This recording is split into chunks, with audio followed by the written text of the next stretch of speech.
शुक्र एक घने वायुमंडल में लिपटा हुआ है जो धरती के वायुमंडल से कहीं ज्यादा घना है। इस वायुमंडल में ज्यादातर कार्बन डाइऑक्साइड है जो एक तेज ग्रीन हाउस गैस है। सूरज की रोशनी बादलों को चीरकर अंदर आती है, लेकिन गर्मी फंस जाती है। यह ग्रीन हाउस प्रभाव का ज्यादा बिया आच जाना है। शुक्र पर तापमान 900 डिग्री फ़ारेनहाइट से भी ज्यादा हो जाता है। इतनी गर्मी में तो सीसा भी पिघल जाए। अरबों साल पहले शुक्र और धरती ज्यादा एक जैसे रहे होंगे। दोनों में पानी था और शायद जीवन की संभावना भी। लेकिन सूरज के ज्यादा करीब होने के कारण शुक्र पर ग्रीन हाउस प्रभाव बहुत तेजी से बढ़ गया। बढ़ते तापमान के कारण समुद्र वाष्पित हो गए। इससे वायुमंडल में और ज्यादा कार्बन डाइऑक्साइड निकली, जिससे और ज्यादा गर्मी फंस गई। शुक्र एक जलता हुआ बेजान संसार बन गया। शुक्र एक घने वायुमंडल में लिपटा हुआ है जो धरती के वायुमंडल से कहीं ज्यादा घना है। इस वायुमंडल में ज्यादातर कार्बन डाइऑक्साइड है जो एक तेज ग्रीन हाउस गैस है। सूरज की रोशनी बादलों को चीरकर अंदर आती है, लेकिन गर्मी फंस जाती है। यह ग्रीन हाउस प्रभाव का ज्यादा बिया आच जाना है।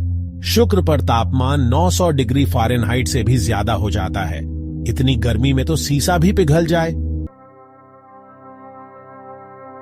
क्या इंसान कभी शुक्र पर रह सकते हैं? शुक्र, जो हमारे सौरमंडल का दूसरा ग्रह है, अपनी कठोर और विषम परिस्थितियों के लिए जाना जाता है। इसकी सतह पर तापमान इतना अधिक है कि सीसा भी पिघल सकता है और वायुमंडल में सल्फ्यूरिक एसिड के बादल हैं। सतह पर रहना तो नामुमकिन है, कम से कम अभी तो। यहाँ का वातावरण इतना विषैला और गर्म है कि कोई भी जीवित प्राणी यहाँ नहीं टिक सकता।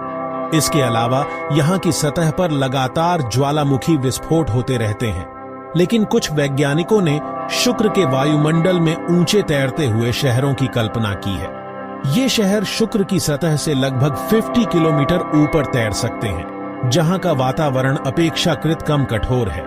एक खास ऊंचाई पर तापमान और दबाव आश्चर्यजनक रूप से धरती जैसा है। यहाँ पर तापमान लगभग 75 डिग्री सेल्सियस होता है, जो कि धरती के कुछ गर्म स्थानों के बराबर है। इसके अलावा यहाँ का वायुमंडलीय दबाव भी धरती के समान है। ये शहर जलती हुई सतह के ऊपर तैर सकते हैं, जो सौर ऊर्जा से चलेंगे। सौर ऊर्जा का उपयोग करके ये शहर अपनी ऊर्जा आवश्यकताओं को पूरा कर सकते हैं और यहाँ के कठोर वातावरण से बच सकते हैं। टेराफॉर्मिंग यानी शुक्र को रहने लायक दुनिया में बदलना एक और विचार है, लेकिन यह एक बहुत ही चुनौतीपूर्ण और लंबी प्रक्रिया होगी। इसमें शुक्र के वातावरण को बदलना और उसे धरती जैसा बनाना शामिल होगा। हालांकि यह अभी बहुत दूर की बात है। शुक्र पर जीवन की संभावना को लेकर वैज्ञानिकों के पास कई विचार हैं, लेकिन इन सभी को साकार करने में अभी बहुत समय और प्रयास लगेगा। शुक्र ग्रीन हाउस प्रभाव की ताकत की एक कड़ी याद दिलाता है। यह हमें दिखाता है कि क्या हो सकता है जब यह नाजुक संतुलन बिगड़ जाता है। शुक्र का अध्ययन करके हम धरती पर जलवायु परिवर्तन के बारे में बहुमूल्य जानकारी प्राप्त करते हैं। अपनी बहन ग्रह को समझने से हमें अपने ग्रह की रक्षा करने में मदद मिल सकती है। शुक्र, जलता हुआ आग का गोला, हमारे भविष्य के लिए बहुमूल्य